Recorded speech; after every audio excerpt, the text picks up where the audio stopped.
Hey guys, so I am going to be finishing up to, let's see, where am I going? Okay. So I just have to finish up Debris 2, and then I'm done. So yeah, okay. I'm going to name it after him, because you can't name an asteroid after yourself. Oh wait, I think I read that one. No, one part of it I didn't.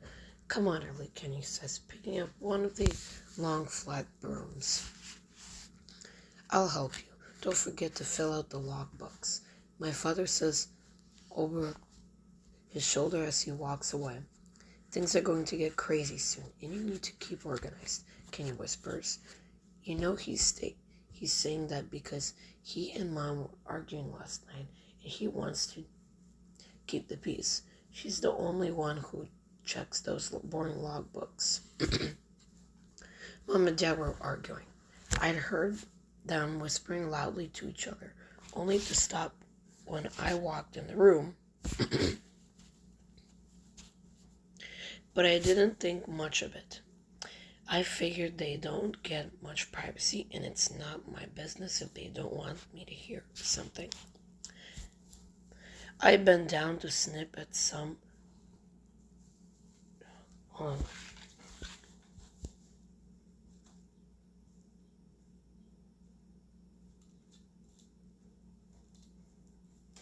on, I lost my spot.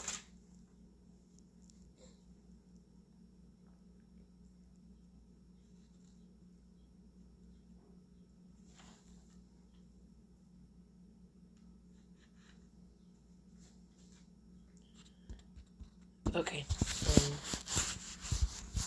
Mom and Dad were arguing. I had heard them whispering loudly to each other, only to stop when I walked in the room. But I didn't think much of it. I fear they don't get much privacy, and it's not my business if they don't want me to hear something. I bend down to snip at some roots while Kenny starts his slow smoothing process. It would go faster without his help, but he's usually good company. I did hear one other thing, but he says even though I hadn't asked, but it didn't really make sense. I probably heard it wrong.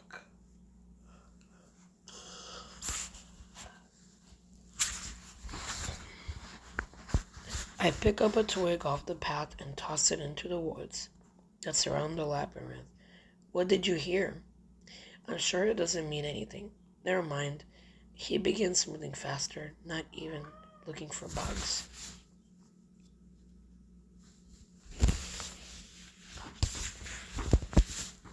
Something is up. I reach out and put my hand on the broom to stop.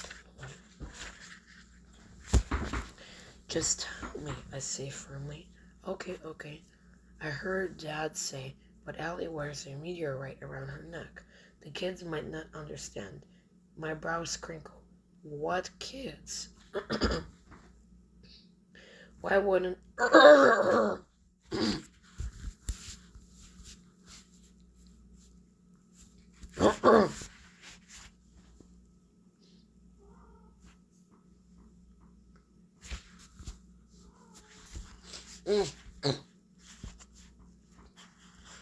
Okay, he shrugs. That's it. That's all he said. He goes back to brushing the dirt path. I told you it didn't mean anything. I probably heard him wrong anyway. I guess. I say, picking up my own broom and entering the first circle. I reach up with my other hand and clutch the pouch around my neck, feeling the familiar lump inside. As always, it makes me think of Grandpa. He is the reason the Moonshadow campground exists. He started my mom on her love of the stars. She got my dad hooked, and the rest is history. And it was all because of a rock. When my grandfather was 10 years old, a rock fell from the sky and grazed his left car. He was lying on the grass at the time, staring up at the stars, convinced that a piece of the moon had broken off and landed on Earth. He ran inside to show his mother. She was more concerned with the trickle of blood that was sliding down his ear into his neck. She wouldn't even look at the shiny black rock until she had dabbed some whiskey on the cut. At first, his mother was convinced the rock had been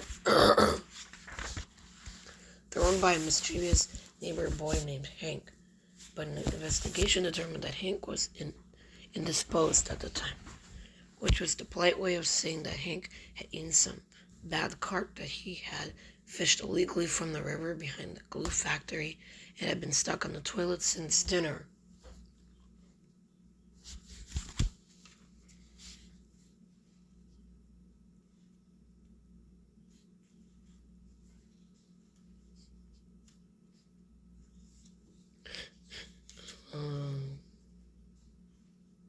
Okay.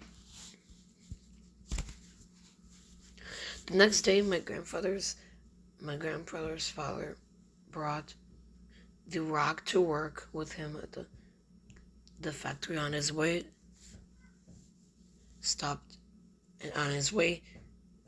at the local library. Apparently, all the smartest people in town worked. The head librarian took one glance at it and announced that my grandfather had indeed been struck by an object that had been hurled out of the heavens, a meteorite. Now my grandfather's father, he was a nice guy, played ball with the sun, went to church on Sundays, but he never did have much aptitude for science. Noticing his blank expression, the librarian explained that a meteorite was what happened when a meteoroid broke through the Earth's atmosphere.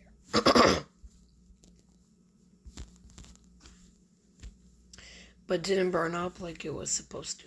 The meteorite, she explained, was made of iron and was probably a tiny chunk of an asteroid. The librarian made some calls and found out that as long as the meteorite wasn't found on government land, like a national park or the White House lawn or something, the person whose property it lands on is the rightful owner.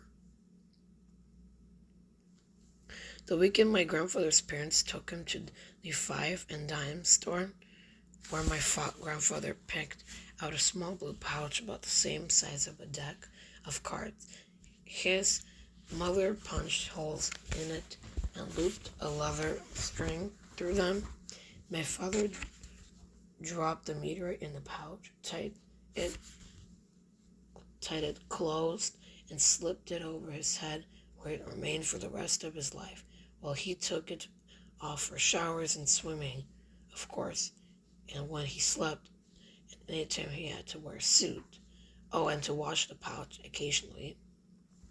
But other than that, it thumped on his chest in tune to the beating of his heart, or so he claimed.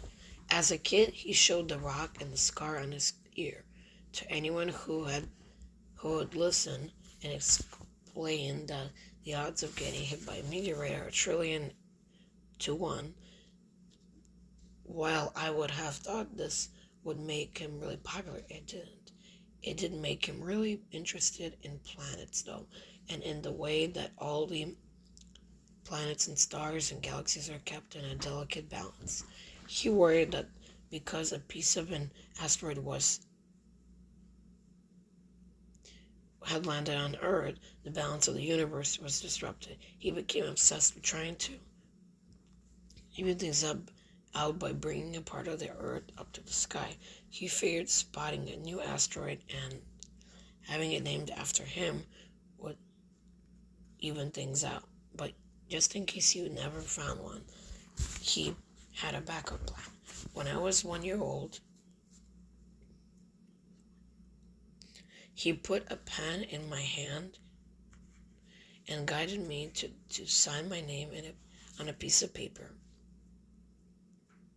I'm sure it wasn't legible, but that signature was scanned into a computer and put on a disk along with Grandpa's and my parents and a half a million others.